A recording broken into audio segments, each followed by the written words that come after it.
اللهم صل على سيدنا محمد يا رب صل وسلم دائما أبدا على حبيبك.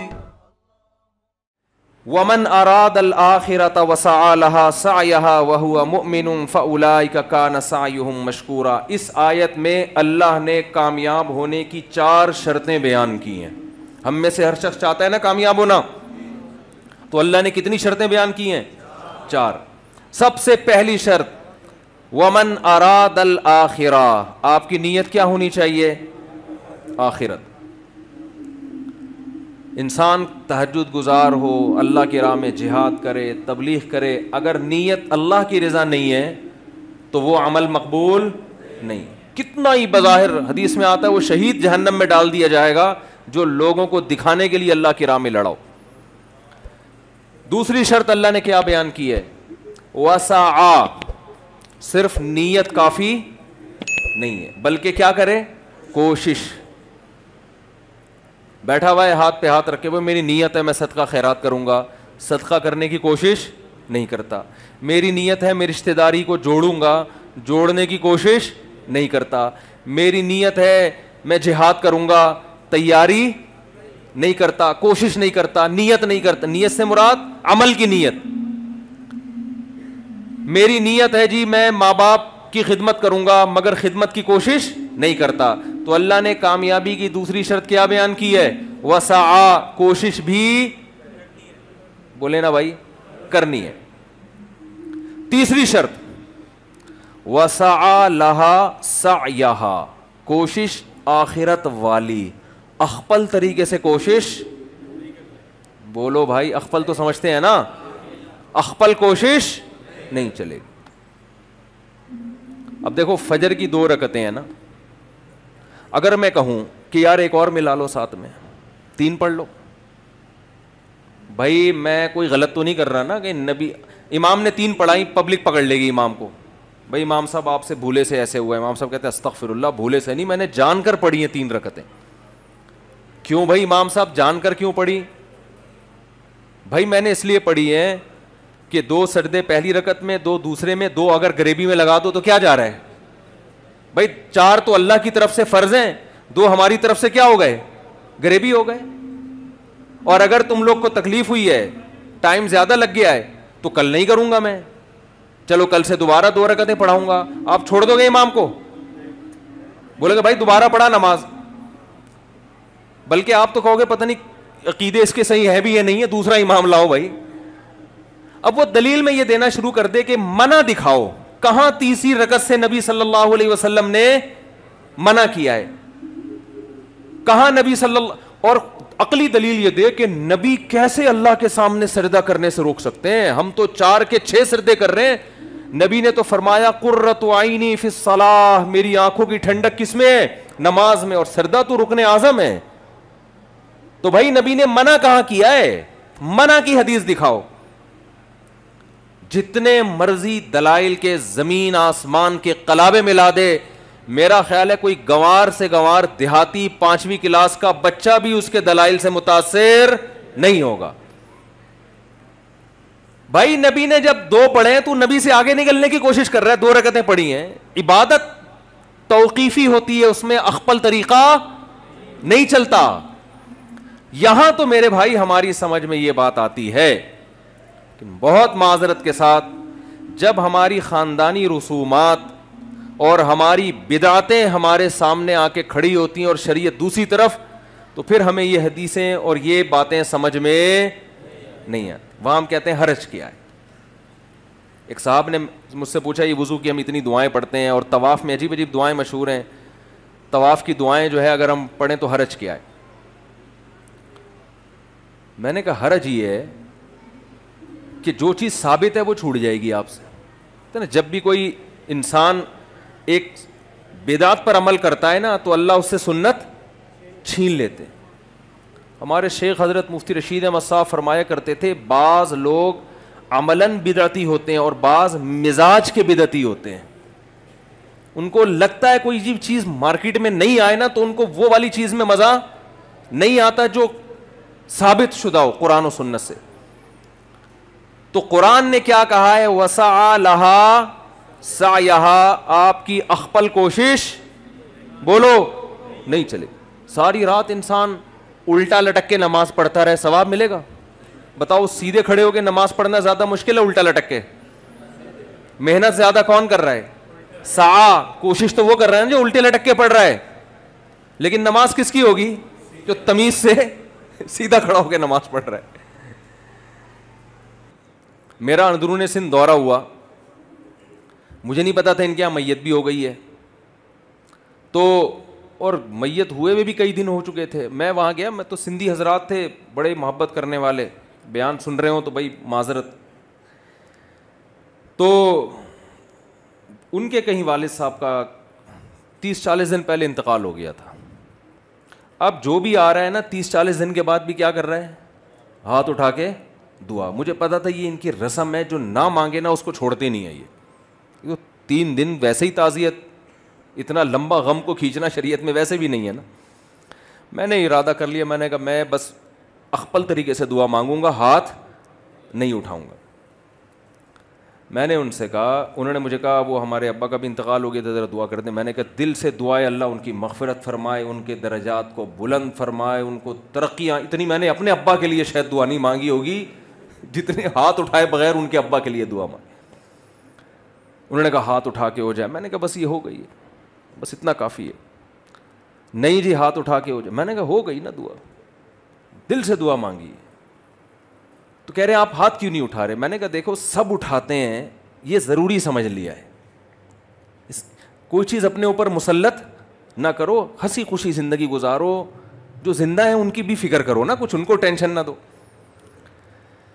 نہیں بھائی, پھر تھوڑی دیر میں ایک بندہ آیا, ہاتھ اٹھائے, ہم بھی ڈھیڑ بن کے بیٹھ گئے تھے. پھر کیا ہوا جی, کھانا تھا, کھانے کے بعد ان کے دفتر میں گئے, کوئی ان کا افتتاح تھا, پھر انہوں نے کہا ہاتھ اٹھائیں.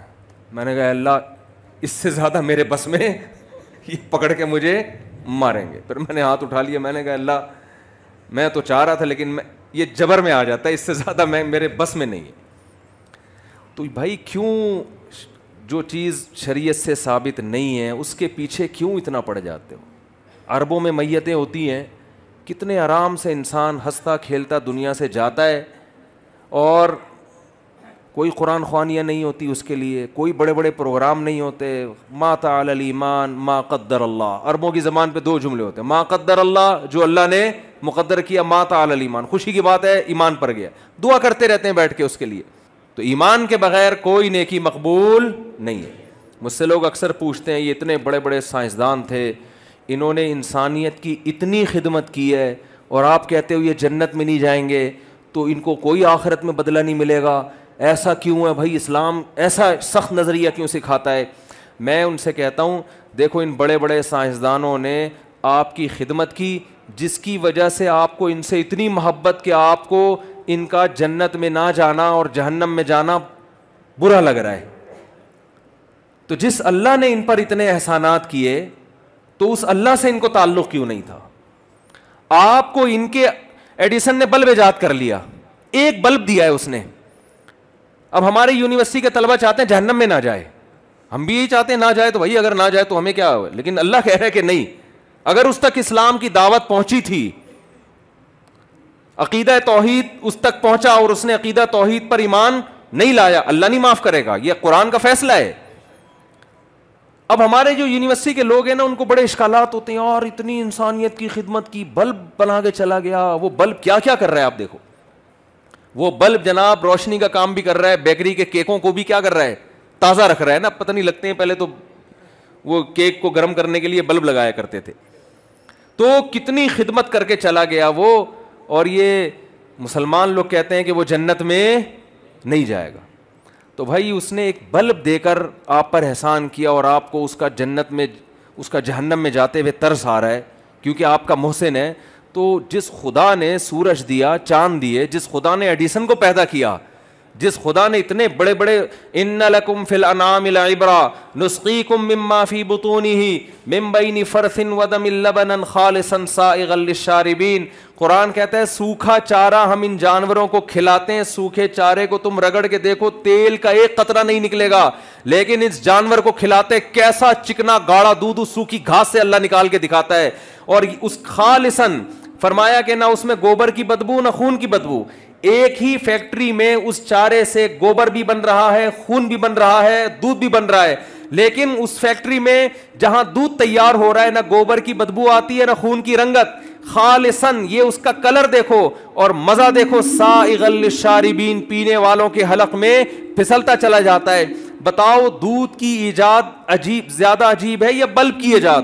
دودھ کی ایجاد بلب سے کئی گنا زیادہ عجیب. اور یہ دودھ اگر ہمیں پینے کو نہ ملے, ان بلبوں کو ہم خود ٹینشن میں آ کے اپنے ہاتھوں سے توڑ کے ختم کر دیں گے. کس قدر بڑی نعمت جس خدا نے, اور یہ ایک نہیں ہے. وَإِن تَعُدُّوا نِعْمَةَ اللَّهِ لَا تُحْصُوهَا. قرآن کہتا ہے اگر ایڈیسن کی نعمتوں کو گنو گے 4-6 سے زیادہ اس کی چیزیں نہیں ملیں گی, اور وہ بھی اللہ کی دین ہوں گی. اللہ نے اس کی کھوپڑی میں ڈالا ہوگا کہ تو یہ بنا دے, خود سے نہیں جاتا کچھ کسی کا دماغ. اور جب اللہ کی نعمتوں کو تم گننا شروع کرو گے, لا تحصوها, تم قیامت آ جائے گی ان نعمتوں کو شمار نہیں کر سکتے. تو اس خدا سے جب تک آپ کو محبت نہیں ہوگی, اس خدا کے احکام کا التزام نہیں کرو گے, تو جنت میرے بھائی اللہ نے بنائی ہے. جس خدا نے جنت بنائی ہے وہ اپنے پرچے میں پاس ہونے والوں کو اس جنت میں داخل کرے گا. اس کا اپنا معیار ہے, جنت کا ہمارا اخپل معیار نہیں چلے گا, اس کا اپنا معیار ہے, اس معیار پہ پورا اترنا پڑے گا. اس سائنسدانوں کی تھوڑی ہے جنت جو ہم کہیں کہ جی سائنسدانوں نے بنائی ہے. جس خدا نے بنائی ہے وہ کہہ رہے میرے معیار پہ چلو. ایک چھوٹی سی بات کر کے اپنے بیان کو ختم کرتا ہوں. دیکھو آپ گھر سے باہر بہت اچھے ہیں دوستوں میں, باپ آپ کو اچھا جب کہے گا جب آپ باپ کے ساتھ اچھے ہو, دوست آپ کو اچھا جب کہے گا جب آپ دوست کے ساتھ اچھے ہو. اچھائی اور برائی کا جو معیار ہے وہ ہر ایک کا دوسروں سے مختلف ہے. بیوی آپ کو اچھا جب کہے گی جب آپ, جو بیویاں میرا بیان نہیں سن رہی ان کی بات کر رہا ہوں, جو خواتین یعنی لوگوں کی جو بیویاں, آپ کا پتہ نہیں کتنی بیویاں مولوی صاحب نے رکھی ہوئی ہیں, تو لوگوں کی بات کر رہا ہوں کہ عورت اس شوہر کو اچھا کہے گی جو پوری توجہ کس کو دے, بیوی کو. لیکن ساس اس شوہر کو اچھا, اس بیٹے کو اچھا کہے گی جو پوری توجہ کس کو دے, ماں کو. تو میرے بھائی ہمارے ہاتھ میں اگر جنت ہوتی تو پھر ہمارے معیارات دوسروں سے مختلف, ہر شخص کا اپنا معیار.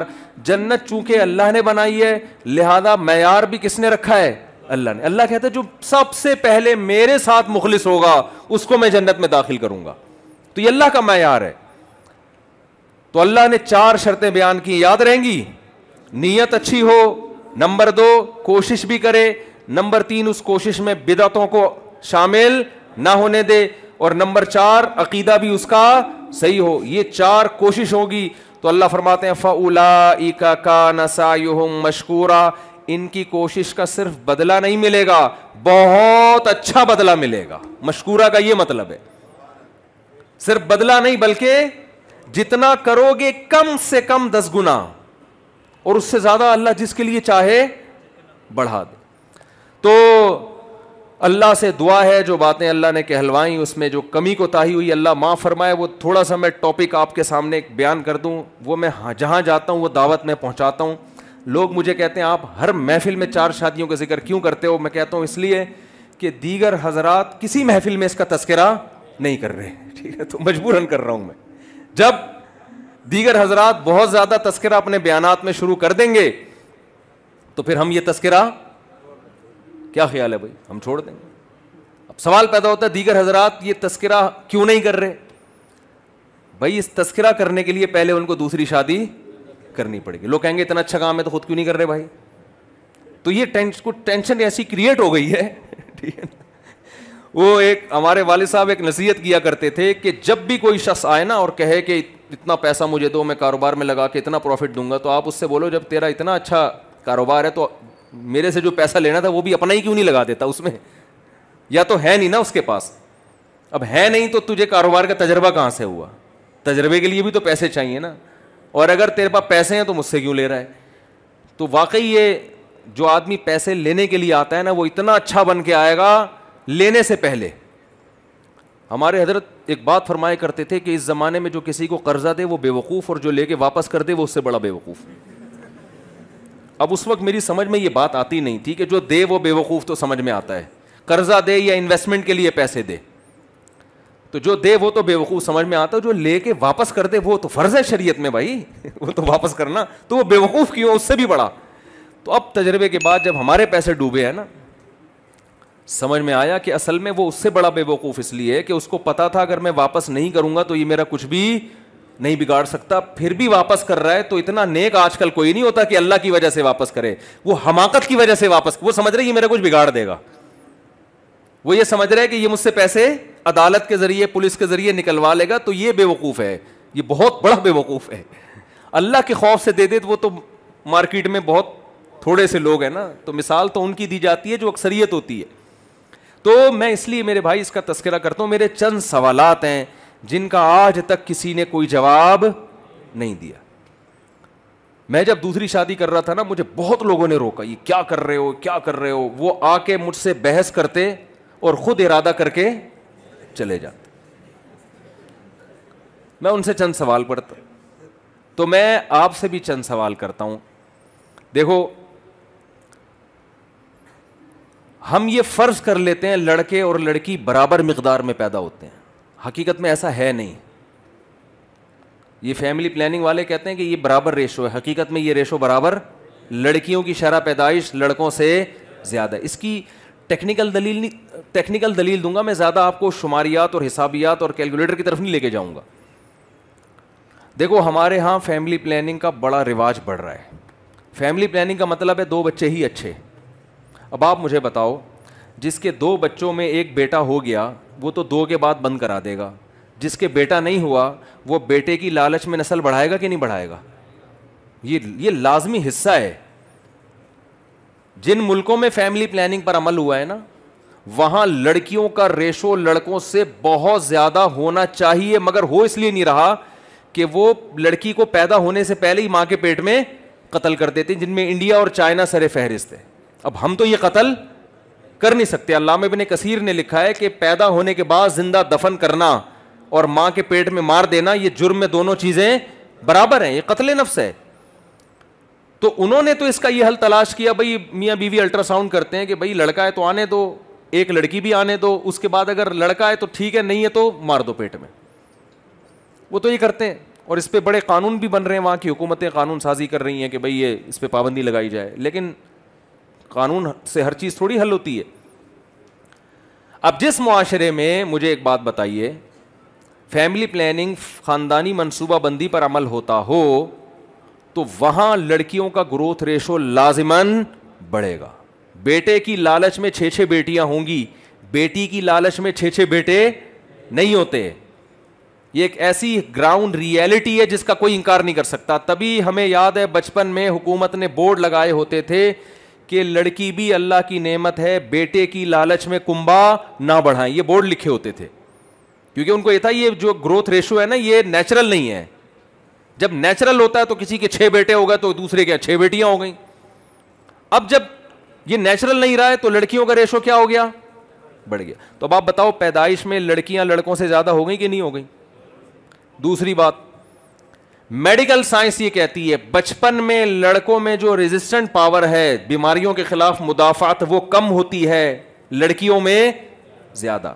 بچپن کی جو موتیں ہیں ان میں لڑکوں میں موت کا گروتھ ریشو لڑکیوں سے، بچیوں سے، بالغ ہونے کے بعد نہیں، بچپن میں لڑکوں کا مرنے کا امکان زیادہ ہوتا ہے بیماریوں سے۔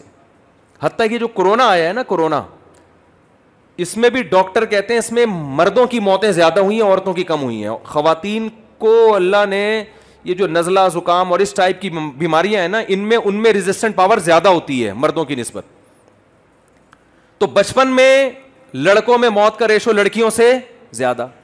اب جو لڑکے لڑکیوں سے شادی کے لیے پیدا ہوئے تھے، پہلی بات تو پیدا ہی کم ہوئے ہیں، وہ مارکیٹ میں اویلیبل پورے ہیں ہی نہیں۔ جو مارکیٹ میں آئے تھے وہ بھی بہت سے انا للہ ہو کے چلے گئے۔ اب جب یہ بالغ ہوتے ہیں تو بلوغت کے بعد بیماریوں سے موت کا ریشو دونوں میں برابر ہے۔ بلوغت کے بعد پھر وہ ریزسٹنٹ پاور لڑکے میں پیدا ہو جاتی ہے، لیکن حادثوں سے جو موت کا ریشو وہ لڑکوں میں لڑکیوں کی نسبت کئی گنا زیادہ. آگ لگی فیکٹری میں, اتنے مزدور جل گئے. کون جلتا ہے؟ لڑکیاں جلتی ہیں, آدمی جلتے ہیں. چھت گری فیکٹری کی, کون مرتا ہے؟ ایکسیڈنٹ میں کون مرتا ہے؟ بائکوں پہ کون مرتا ہے؟ جنگوں میں کون مرتا ہے؟ دہشت گردی میں کون مرتا ہے بھائی؟ مرد مرتے ہیں نا. تو اب مجھے ایک بات بتاؤ کہ جو مرد لڑکیوں سے نکاح کے قابل تھے وہ مارکیٹ سے مزید شارٹ ان حادثوں کے نتیجے میں ہو گئے کہ نہیں ہو گئے؟ پھر جو تھوڑے سے آپ جیسے نیک لوگ بچے ہیں ٹھیک ہے نا, اب جو تھوڑے سے مارکیٹ میں رہ گئے ہیں, ان تھوڑے سو میں ہوتا کیا ہے کہ سارے نکاح کے قابل نہیں ہوتے. دیکھو لڑکی میں نکاح کا قابل ہونا کوئی وصف نہیں ہے, کیونکہ الرجال قوامون علی النساء, ذمہ دار مرد ہوتا ہے, عورت گھر کا سربراہ کون ہوگا؟ مرد ہے. تو سربراہ میں کوالٹیز کا ہونا ضروری ہے, کماتا ہو, جاب کرتا ہو, بزنس ہو. کھلانا کس نے ہے؟ مرد نے کھلانا ہے نا. لڑکیوں میں تو نہیں ہے, نہ کھلائیں, وہ نئی جاب کر رہی ہیں, جاب لیس ہو, ایک جماعت نہیں پڑھی ہوئی ہو, وہ نکاح کے قابل ہے یا نہیں؟ بلکہ بہت سے تو کہہ رہے ہیں تمہیں پڑھی لکھی چاہیے ہی نہیں, وہ شرط لگا رہے ہوتے ہیں. تو اب آپ بتاؤ سارے مرد کیا جاب پر ہوتے ہیں یا بہت سے جاب لیس بھی ہوتے ہیں؟ بہت سے روڈیں ناپتے رہتے ہیں. وہ ان لوگوں کی فہرست میں داخل ہوتے ہیں جن کے بارے میں حدیث میں آتا ہے وَمَن لَّمْ يَسْتَطِعْ فَعَلَيْهِ بِالصَّوْمِ, جن میں استطاعت نہیں ہے, کوئی نکاح کرنے کے لیے تیار ہی نہیں ہے, جیبیں خالی پڑی ہوئی ہیں بیچارے کی, اور غربت کی وجہ سے لوگ کیا کر دیتے ہیں؟ انکار, رشتہ نہیں دیتا کوئی. تو ایسے لوگوں کو نبی نے کیا فرمایا؟ ایسی خواتین کے لیے کوئی حدیث نہیں ہے, کیونکہ اسلام میں عورت کا کنوارا رہنا ممکن ہی نہیں ہے. ایک عرب عالم آئے بیت المکرم میں, ان کو کسی نے پرچی دے دی کہ بیٹیاں ہیں دعا کریں ان کی شادی ہو جائے. تو عرب حیران ہو گئے, یار بیٹیوں کی شادی کے لیے کون دعا کرواتا ہے؟ انہوں نے ہمیشہ بیٹوں کی شادی کی دعاؤں کی پرچیاں تو آئی تھیں ان کے پاس, بیٹیوں کے لیے پہلی دفعہ انہوں نے پرچی دیکھی تھی. تو جاب لیس ہوتے ہیں بہت سارے, تو نکاح کے قابل مرد اور تھوڑے سے مارکیٹ میں شارٹ ہوئے کہ نہیں ہوئے؟ اب جو رہ گئے ہیں نا, وہ اس زمانے میں سارے وقت پہ نکاح کرتے قابل ہیں, کر نہیں رہے ہیں, زنا کی طرف, عیاشیوں کی طرف گئے ہوئے ہیں. نشے کا ریشو لڑکیوں میں نہیں ہے, بہت کم ہے. لڑکوں میں آپ اپنی بہن بیٹی کسی شرابی, کسی چرسی, کسی ہیروئنچی کو نہیں دے سکتے. یہ ہیروئن, شراب اور چرس کے نشے کی لعنت, اس کا ریشو لڑکیوں کی نسبت لڑکوں میں کئی گنا زیادہ ہے. تو اب نکاح کے قابل مرد مارکیٹ سے مزید شارٹ ہوئے کہ نہیں ہوئے؟ کیا خیال ہے بھائی؟ اب مجھے ایک بات بتاؤ, اچھا یہ جو شارٹ ہو گئے نا, ان میں بھی بہت سے, اچھا جو قابل رہ گئے وہ میں نے ایک بتایا وہ کرتے بھی نہیں ہیں, کہتے ہیں زنا کرو, شراب, ادھر ادھر عیاشی میں لگتے ہیں, یعنی وہ نشے میں تو نہیں ہوتے لیکن عیاشی میں ہوتے ہیں. پھر جو مزید تھوڑے سے لوگ رہ گئے, ان میں سارے یہاں شادی نہیں کرتے, یورپ میں جا کے گوریوں سے, جیپنیز سے, چائنیز سے بھی نکاح کرتے ہیں, اپنی قوم کی عورتوں کو وہ چھوڑ دیتے ہیں. لیکن آپ کے لیے یہ ممکن نہیں ہے کہ آپ اپنی بہن بیٹی کی شادی کسی انگریز سے کرو, وہ اس کا امکان ہی نہیں ہے نا, وہ میچ چلے گا ہی نہیں ہے رشتہ. تو نکاح کے قابل مرد اور تھوڑے سے رہ گئے کہ نہیں رہ گئے؟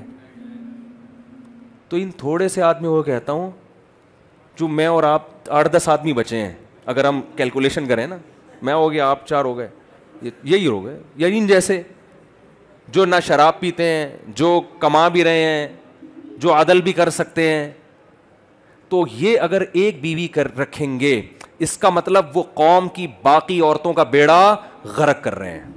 اور کل اللہ کی قسم اٹھا کے کہتا ہوں, بہت بڑے پیمانے پر قوم کے جو مرد دوسری شادی نہیں کر رہے, جو مسائل دوسری لڑکیوں کو ہیں, ان کی بیٹیوں کو بھی انہی مسائل سے گزرنا پڑے گا. میں سمجھا پا رہا ہوں اپنی بات؟ ایک صاحب نے مجھے بتایا کہ میں بڑے مالدار آدمی, مجھے انہوں نے کہا کہ یار میں دوسری شادی کرنا چاہتا ہوں, وزیر کی بیٹی سے انہوں نے پہلی شادی کی ہوئی تھی. تو یہ بھی بڑے آدمی, سمجھ نہ جائیں ان کے سسر پکڑے جائیں گے. وہ وزیر کی بیٹیوں سے تو بہت لوگوں نے کی ہوئی ہے, بعض دفعہ پکڑے جاتے ہیں نا بیان سن کے, وہ یہ تو تیری بات ہو رہی ہے. تو لیکن وزیر کی بیٹیاں بہت ہیں, ان کو کیا پتا. تو کسی وزیر جو ہے نا, اس کی بیٹی سے انہوں نے شادی کی ہے, مالدار بہت ہے وہ بندہ. میرے پاس آیا کہ ایک طلاق یافتہ خاتون ہے, اس کا ایک بیٹا بھی ہے, مجھے پسند ہے, میں اس سے نکاح کرنا چاہتا ہوں. میں نے کہا کر لو بھائی. کہہ رہے مجھے تو مار دیں گے جان سے, یعنی اگر پتہ چل گیا. میں نے کہا دیکھو چھپ کے شادی کرنا اچھا کام نہیں, لیکن حضرت عمر سے پہلے, اسلام لانے سے پہلے صحابہ چھپ کے نماز پڑھتے تھے کہ نہیں پڑھتے تھے؟ حالانکہ نماز کوئی معاذ اللہ برا کام ہے جو چھپ کے کر رہے تھے. میں نے جب دوسری شادی کی نا تو میں نے تو سب کو بتایا ہوا تھا, لیکن عین نکاح کے موقع پہ نہیں بتایا. مجھے پتا تھا پکڑا جاؤں گا پٹ پٹا کے, سارا سیٹ اپ ہی کیا ہو جائے گا, ختم ہو جائے گا, ہو ہی نہیں سکتی. تو میرے جو سسر اب تو انتقال ہو گیا, اللہ ان کی مغفرت فرمائے, وہ مجھے کہنے لگے, میں نے کہا دیکھیں نکاح کے وقت 4-6 گواہ لے کر آؤں گا, اس سے زیادہ کوئی نہیں ہوگا. بعد میں بھانڈا پھوڑ دوں گا, ہو گئی ہے, چھپاؤں گا نہیں, میں اس وقت نہیں پتہ چلنے دوں گا. کہنے یار بیٹا یہ تو ہم کوئی گناہ تھوڑی کر رہے ہیں جو ہم چھپ کے کریں. میں نے کہا دیکھیں حضرت عمر سے پہلے جو چھپ کے نمازیں ہوتی تھیں تو کیا وہ گناہ کر رہے تھے؟ وہ تو گناہ نہیں کر رہے تھے, لیکن لوگ اس عمل کو کیا سمجھ رہے تھے؟ گناہ. تو میں نے کہا ہم گناہ نہیں کر رہے, لیکن پوری پبلک اس کو کیا سمجھ رہی ہے؟ گناہ سمجھ رہی ہے. وہ مارے گی پکڑ کے, بدنامی الگ ہو, کچھ بھی نہیں ہوگا. وہ بیچارے پھر کیا, نہیں بھائی. میں نے کہا ٹھیک ہے, نہیں ہم کہیں اور ٹرائی کرتے ہیں پھر, اور کیا. لیکن شکر ہے ان کی سمجھ میں آ گیا, اللہ کا شکر ہے. تو میں نے ان سے کہا, میں نے کہا بھائی دیکھو یہ کام کھلے عام کرنے کا ہے, چھپن چھپائی والا کام سیٹ نہیں ہوتا, لیکن اگر جان سے ہی جانے کا خطرہ ہے تو فی الحال چھپا دو یار, بعد میں ہائی لائٹ ہو جائے گا, بعد میں پکڑا جاؤ, اتنا مسئلہ نہیں ہوتا. 2-3 بچے ہو جائیں نا پھر پکڑے بھی جاؤ.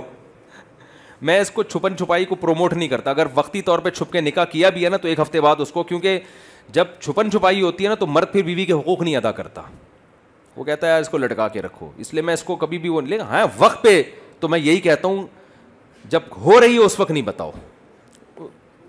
جی جی حضرت, جی جی جی جی.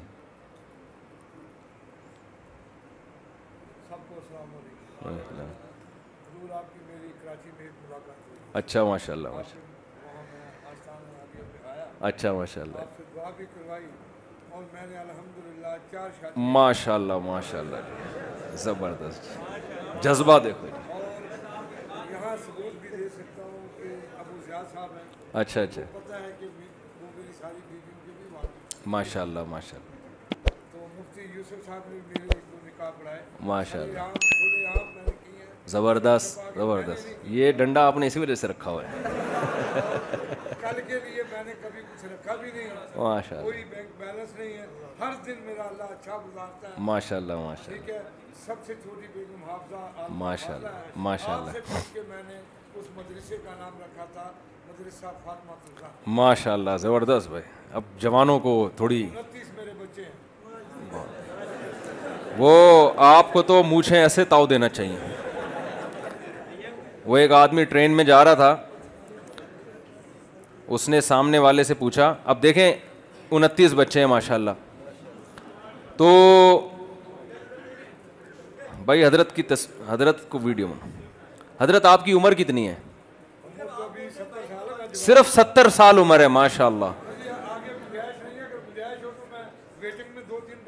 اچھا,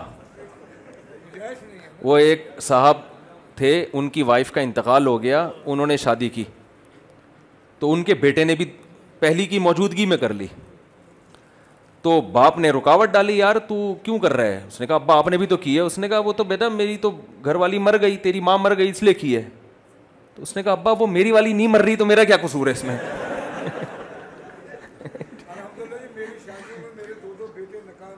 ماشاء اللہ ماشاء اللہ, زبردست زبردست. جی اب تو آپ کے لیے تو یہ چٹکلا ہے بیوی مرنے والا, کہ بیوی کے مرنے کی کوئی امید کرنا کوئی شریف آدمی کا کام نہیں ہے, ٹھیک ہے نا. وفا کرتا ہے عزت دار آدمی. تو دوسری شادی کر کے عدل کرنا ضروری ہے, پہلی کو بھولنا حرام ہے. نبی نے فرمایا جس نے 2 کی اور عدل نہ کیا اس کا آدھا دھڑ فالس زدہ ہوگا. خود نبی نے کیسا عدل کیا ہے, تو یہ سب شرطیں عدل کے ساتھ ہیں, یہ ذہن میں رکھیں. اچھا میں جلدی سے بات کو مکمل کرتا ہوں. تو میں نے ان سے کہا بھائی کر لیں, تو انہوں نے کہا کہ میرے کوئی روحانی پیشوا ہیں, کوئی پیر و مرشد ہیں, اور بڑے متبع سنت ہیں, انہوں نے مجھے منع کر دیا دوسری سے. میں نے کہا یار مجھے ایک بات بتاؤ, تمہارے جو پیر صاحب ہیں جو بھی ہیں اچھا ہی ہوں گے, اگر ان کی بیٹی طلاق یافتہ ہوتی, اس کا ایک بچہ ہوتا اور اس کے لیے تمہارے جیسے جوان آدمی کا, مالدار آدمی کا رشتہ آتا, تو اگر نہ کرتے نا تو اپنی بیٹی کے ساتھ زیادتی کہ اس کو نکاح سے محروم کر رہے ہو, ہاں کرتے تو سوال پیدا ہوتا ہے اپنی بیٹیوں کے لیے اور دوسروں کی بیٹیوں کے لیے اصول الگ الگ کیوں ہیں. میں سمجھا پا رہا ہوں اپنی بات؟ میں نے کہا اللہ میاں نے اجازت دی ہے, فَانْكِحُوا مَا طَابَ لَكُم مِّنَ النِّسَاءِ, آگے وَإِنْ خِفْتُمْ أَلَّا تَعْدِلُوا, تمہیں خوف ہو کہ اگر عدل نہیں کر سکتے, بس ایک شرط ہے, حقوق نہیں ادا کر سکتے پھر نہیں. اللہ یہ نہیں کہا فلاں بزرگ نے کیا فرمایا, ابا کی اجازت, ماموں کی اجازت, پھپھو کیا کہے گی, اللہ نے ایسی کوئی شرط. اللہ نے کہا اگر تمہیں خود اپنے بارے میں یہ خوف ہے کہ تم برابری عدل نہیں کر پاؤ گے تو, اس کے علاوہ کوئی شرط نہیں ہے. تو میں تو اس کو بھی توحید سمجھتا ہوں بھائی. میں جب دوسری کر رہا تھا اتنی مخالفت کہ اس مخالفت نے مجھے موٹیویٹ کیا. میں نے کہا یہ تو اب ایسے ہی ہو گئی کہ جیسے میرا باپ مجھے کوئی مٹھائی لا کے دے کہ بیٹا کھا لے, اور میرا دل بھی چاہ, یا تو نا اپنا ہی دل نہ چاہ رہا ہو, یا آپ کو پتا ہے مٹھائی کھاؤں گا تو پیٹ خراب ہوگا, اس بیس پہ انکار کر دو, وہ کوئی مسئلہ, وہ ٹھیک ہے. لیکن دل بھی چاہ رہا ہے, پیٹ بھی برداشت کرے گا اس کو, ماموں منع کر رہا ہے کہ نہیں کھا,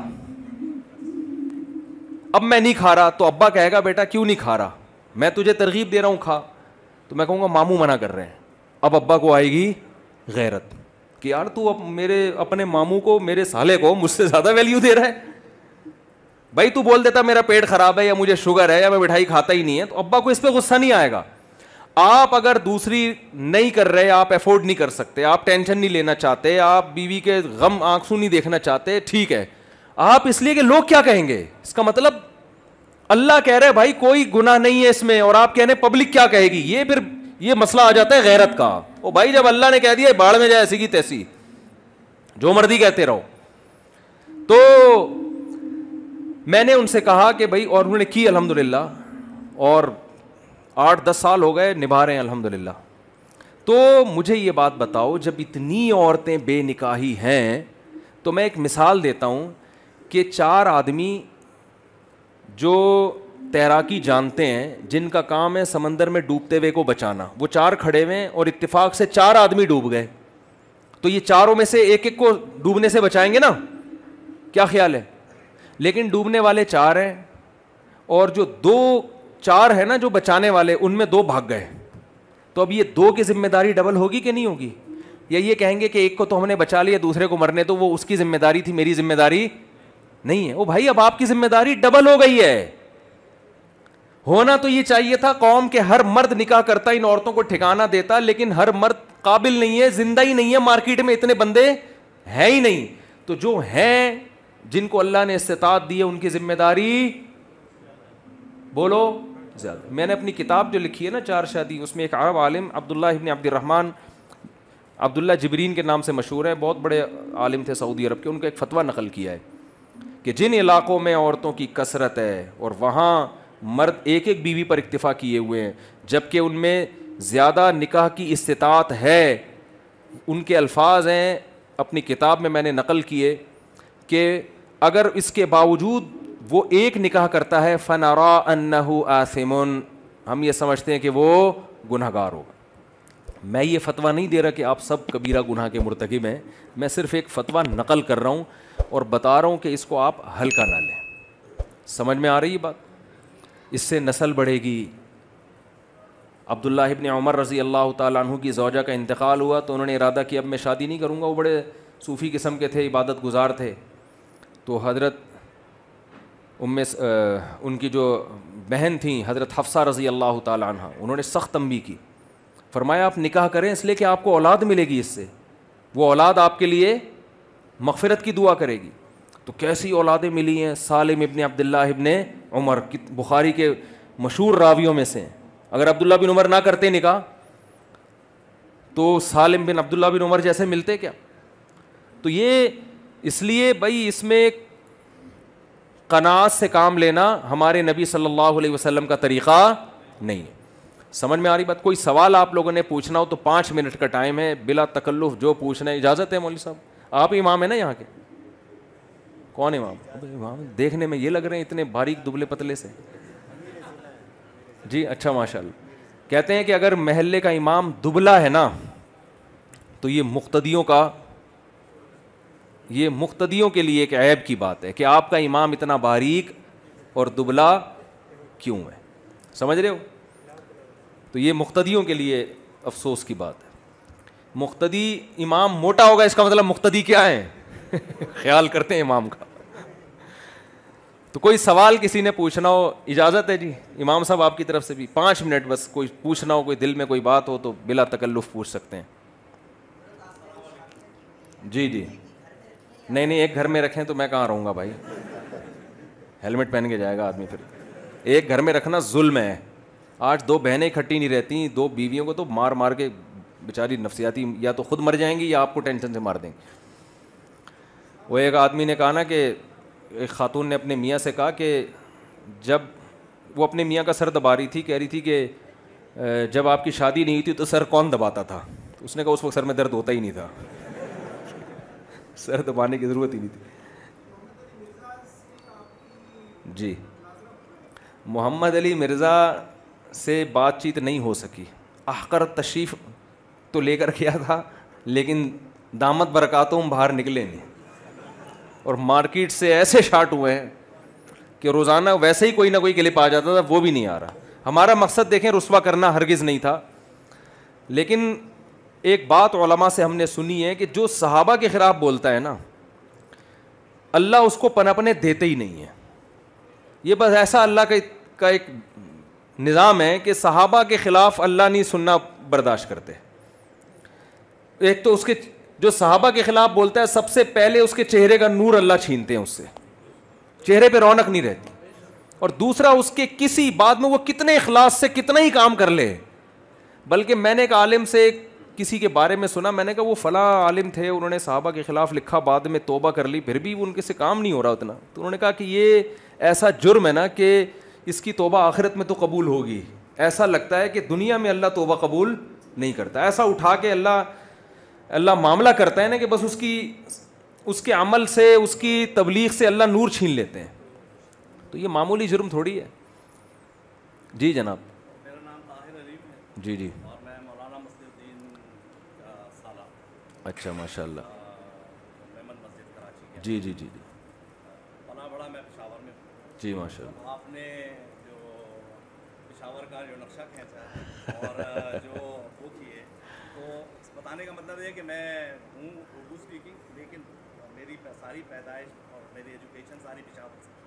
ہمارے اس میں جو آپ نے یہ بیان کیا ہے 4 شادیوں کا, اس میں ایک چیز ہے یہ اس کو کہ ہم لوگ اس کو بڑا معیوب سمجھتے ہیں. جی اس میں اس کی وجہ یہ ہے کہ ہمیں اس بات پہ کہ ہم جس معاشرے میں پلے بڑھے ہیں اس میں ہمارا معاشرہ ہمارا یہ ہوتا ہے کہ ہمیں یہ وہ کیا جاتا ہے کہ یار جوان باوجود ہم اس میں مجبور ہو جاتے ہیں کہ ہماری بچی جوان ہے, اس کی شادی بھی نہیں ہوئی ہے, اور آپ باپ جو ہے وہ اس حالت میں ہے کہ وہ کہتا ہے کہ یار میں دوسری شادی کروں. سعودی عرب میں تو باپ کی شادی, بیٹے کی جس دن شادی ہوتی ہے ابا کی بھی ہو رہی ہوتی ہے.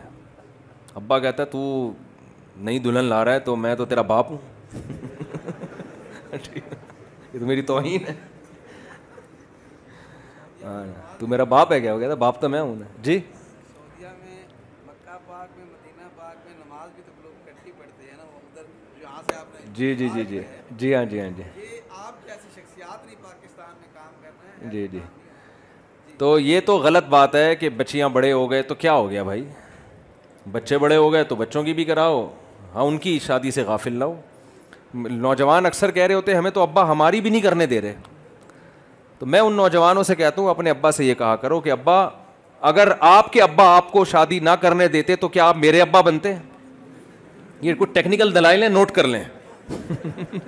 ان کا کسی کے باپ کے پاس کوئی جواب نہیں ہوتا. میں نے کہا آپ کے باپ کے پاس بھی اس کا جواب نہیں ہوگا کہ ابا اگر آپ کے ابا آپ کو شادی سے روکتے تو آپ میرے ابا نہ بنتے, تو آپ بھی مجھے کسی اور کا ابا بننے سے نہ روکیں. تو اس میں والدین کی اطاعت لازم بھی نہیں ہے نکاح کے معاملے میں. یہ تو ہے کہ کہاں کرنا ہے, اس میں تو ابا کی رائے کو ترجیح دینی چاہیے, لیکن کرنا ہی نہیں ہے. اس میں ابا کو شریعت نے اختیار نہیں دیا. اس میں تو اسلام پہلے ہے, نبی کی ترغیبات پہلے ہیں.